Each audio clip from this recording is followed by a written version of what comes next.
Hello everyone, I'm going to be showing you guys how to make a Blender interior render within 5 minutes. The first step is going to be we're going to go to Preferences, Add-ons, and install the ArchiPack add-on. ArchiPack, yay! So we're going to go over there, we're going to make sure that's installed, and then we're going to save Preferences and close off the tab. We're going to do Shift-A, New Mesh, and we're going to go down to ArchiPack and click Wall. After we click our wall, we're going to go over here to the Edit Preferences tab, and we're going to add another part to the wall. Then we're going to click that 2 there, and manipulate it again to click 2. We're going to change that to a nice 4, change that one to a 6, and then this one to a 3. Add another part, reverse 90 degrees, and make that into a 4, and 3, and then a 7. Alright, so now we've got our base mesh for our interior render. Let's move on to the texturing phase.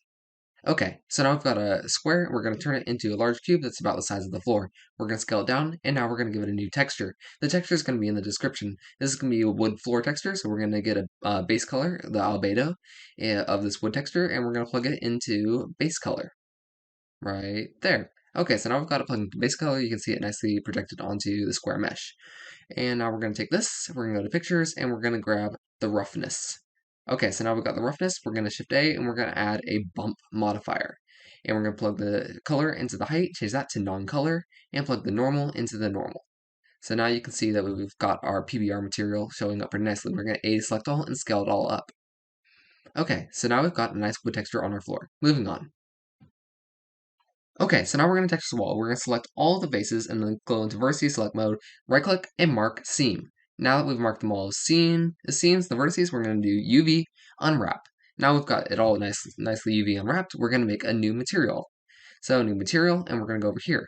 I will add this texture in the description too, so we're adding image texture, plugging it into the roughness. Actually, we'll change that. Hold on, and then we're going to pictures, and we're going to go to roughness. Okay, so now I've got this roughness. It's going onto the texture, but it's not the base color. We're going to add another bump modifier and just plug it into the normal. Okay, so now we've got a nice sheet rock looking texture, and we'll just make the strength a little bit less. So now it's textured. You can scale it up a little bit, and there we go. Nice sheet rock texture. You can even change the strength a little bit to give it less of the tiled look, like I'll do right now. So there we go. We've got the strength down. We've got a nice little sheet rock texture going here. Okay, so the next thing we're going to do is we're going to make the trim to go around the base of the floor. So we're just adding a base cube, we're going to tab into edit mode, and we're going to select one of the faces after we pull it up to the surface. So after we're selecting these faces, and I'll bring them all the way around to make a new trim using loop cuts and then just extruding.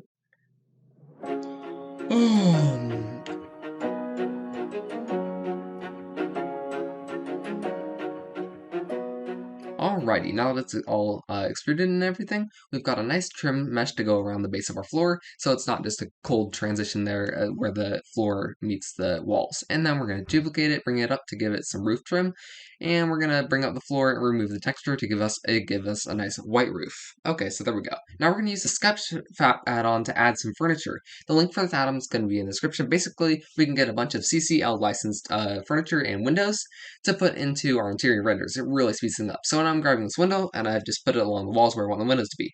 Now, after doing all that, I've positioned them, and I'm going to add a cube and shape it to roughly the size of the window and make sure it goes all the way through the mesh. Okay, so now that I have this, we're going to duplicate it 3 times to fit each window. Shift D, move it along the x-axis. Now after we got it to where we want it, we're going to do Shift R and repeat that. Okay, so now we're going to take this and we're going to use the Bool Tool add-on to cut the hole into the wall. So now we have the windows shining in so they can let in light and so forth. Now we're using the SketchFab add-on to import free furniture models to decorate our interior render with.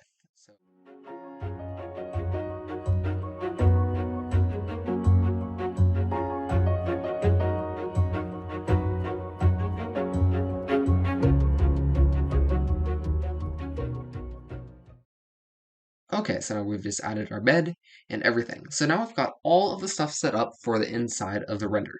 Now we're going to take a point light and we're going to scale it up and make sure it shines directly through the windows. And then we're going to change the color and we're going to add in a cube. This cube is going to be a volume. So after we've got it positioned all the way around our seam, we're going to go into the shading tab. And once we're in the shading tab, a texture, delete the principled BSDF shader right there and do Shift A, principled volume. Click on the principled volume and take the volume and plug it into the volume on the emitter. Okay, so now we have that. It's really dense. We're going to change it to 0.01. Actually, let's change it to 0.02. So there we go. We've now got our volume for our volumetric lighting for the light to be shining in through the windows. Okay, so now we're going to go into camera mode. And there we go. We've got our volumetric lighting to go through for our point light to shine through. I hope this tutorial was helpful. Thank you guys for watching.